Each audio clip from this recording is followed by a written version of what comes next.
Hi ಗುರುವೆ, ಎಲ್ರಿಗೂ ನಮಸ್ಕಾರ. ನೀವೆಲ್ಲ ಚೆನ್ನಾಗಿದ್ದೀರಾ ಅಂತ ಅಂದ್ಕೊಂಡಿದ್ದೀನಿ. ಗೈಸ್, ಇವತ್ತಿನ ಒಂದು ಮ್ಯಾಚ್ ಯಾವ ರೀತಿ ಇರುತ್ತೆ ಅಂತ ನಾನು ನಿಮಗೆ ಪ್ರಿಡಿಕ್ಷನ್ ಮಾಡ್ತಾ ಹೇಳ್ತಾ ಇದ್ದೀನಿ.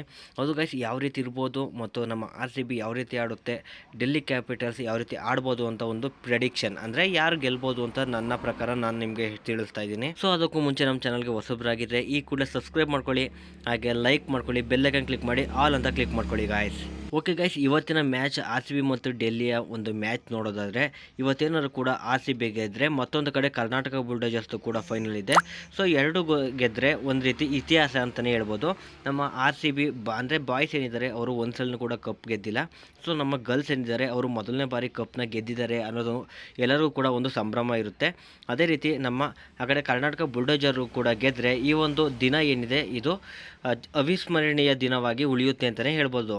ಯಾರ್ಯಾರು ಕೂಡ ಈ ಒಂದು ಎರಡು ಘಟನೆನ ಎಲ್ಲರೂ ಕೂಡ ನೆನಪಲ್ಲಿ ಇಟ್ಕೊಂಡಿರ್ತಾರೆ ಗೈಸ್. ನಮ್ಮ RCBಯ ಬೌಲಿಂಗ್ಗೆ ಬರೋದಾದರೆ ನಮ್ಮ RCBಯ ಬೌಲಿಂಗ್ ತುಂಬಾ ಚೆನ್ನಾಗಿದೆ ಅಂತಲೇ ಹೇಳ್ಬೋದು. ಸ್ಪಿನ್ನರ್ ಆಗಿರುವಂತಹ ನಮ್ಮ ಕನ್ನಡತೆ ಆಗಿರುವಂತಹ ಶ್ರೇಯಾಂಕ ಪಾಟೀಲ್ ಏನಿದ್ದಾರೆ ಇವರು ಕೂಡ ಸ್ಪಿನ್ನರ್ ತುಂಬಾ ಚೆನ್ನಾಗೇ ಮಾಡ್ತಾಯಿದ್ದಾರೆ. ಸೊ ಅದೇ ರೀತಿ ಲಾಸ್ಟ್ ಮ್ಯಾಚ್ 2 ವಿಕೆಟ್ನ ಕಬಳಿಸಿದ್ದಾರೆ.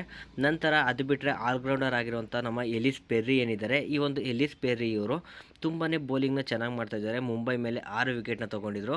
ಅಷ್ಟೇ ಅಲ್ಲದೆ ನಮ್ಮ ಒಂದು RCB ಟೀಮ್ ಯಾವಾಗ ಸ್ವಲ್ಪ ಕಷ್ಟದಲ್ಲಿರುತ್ತೆ ಆ ಸಂದರ್ಭದಲ್ಲಿ ABD ರೀತಿಯ ಒಂದು ಪಾತ್ರವನ್ನು ವಹಿಸಿ ಅವರು ನಮ್ಮ ತಂಡ ಕಷ್ಟದಲ್ಲಿರೋದನ್ನ ಪಾರ್ ಮಾಡೋಕ್ಕೆ ಈ ಒಂದು ಎಲಿಸ್ ಪೆರ್ರಿ ಇದ್ದಾರೆ ಅಂತಲೇ ಹೇಳ್ಬೋದು. ಇವರು ಕೂಡ ಬ್ಯಾಟಿಂಗ್ ತುಂಬಾ ಚೆನ್ನಾಗಿ ಆಡ್ತಾ ಇದ್ದಾರೆ. ಅಷ್ಟೇ ಅಲ್ಲದೆ ನಮ್ಮ ಕ್ಯಾಪ್ಟನ್ ಆಗಿರುವಂಥ ಸ್ಮೃತಿ ಮಂಡನೂ ಕೂಡ ಒಂದು ರೀತಿ ಬ್ಯಾಟಿಂಗ್ನ ಚೆನ್ನಾಗಿ ಆಡ್ತಿದ್ದಾರೆ. ನಂತರ ನಮ್ಮ ಒಂದು ಬ್ಯಾಟಿಂಗು ಕೂಡ ತುಂಬ ಬಲಿಷ್ಠವಾಗಿದೆ, ಬೌಲಿಂಗ್ ಕೂಡ ತುಂಬಾ ಚೆನ್ನಾಗಿದೆ. ಬ್ಯಾಟಿಂಗ್ ಆದರೂ ಗೆಲ್ತಾರೆ, ಬೌಲಿಂಗ್ ಆದರೂ ಗೆಲ್ತಾರೆ. ಬಟ್ ಡೆಲ್ಲಿ ಅವರಿಗೆ ಸ್ವಲ್ಪ ಸ್ಪಿನ್ನರ್ ಕಾಟ ಕೊಡ್ಬೋದು ಅಂತ ಅಂದ್ಕೊಂಡಿದ್ದೀನಿ. ಏಕೆಂದರೆ ಅವರು ಆಡಿರುವಂತಹ ಮ್ಯಾಚ್ಗಳು ನೋಡಿದ್ರೆ ಸ್ವಲ್ಪ ಸ್ಪಿನ್ನರ್ಗಳಿಗೆ ಅವರು ಸ್ಟ್ರಗಲ್ ಮಾಡಿದ್ದಾರೆ. ಸೊ ಅದರಿಂದ ಈ ಒಂದು ಡೆಲ್ಲಿ ಅವ್ರಿಗೆ ನಮ್ಮ ಒಂದು ಸ್ಪಿನ್ನರ್ ಸ್ವಲ್ಪ ಕಾಡುವ ಆ ರೀತಿ ಕಾಣಿಸ್ತಾ ಇದೆ. ನಮ್ಮ ಸ್ಪಿನ್ನರ್ ಏನಾದರೂ ಕೂಡ ಅವ್ರ ಮೇಲೆ ಸ್ವಲ್ಪ ಜಾದು ಮಾಡಿದ್ರು ಅಂದರೆ ಆ ಮ್ಯಾಚ್ ಅಂದರೆ ಫೈನಲ್ ಮ್ಯಾಚ್ ಏನಿದೆ ಡೆಲ್ಲಿ ಮತ್ತು RCB ಈಸಿಯಾಗಿ ನಮ್ಮ ಒಂದು ತೆಕ್ಕೆಗೆ ಈ ಒಂದು ಮ್ಯಾಚ್ ಬರುತ್ತೆ ಅಂತಲೇ ಹೇಳ್ಬೋದು.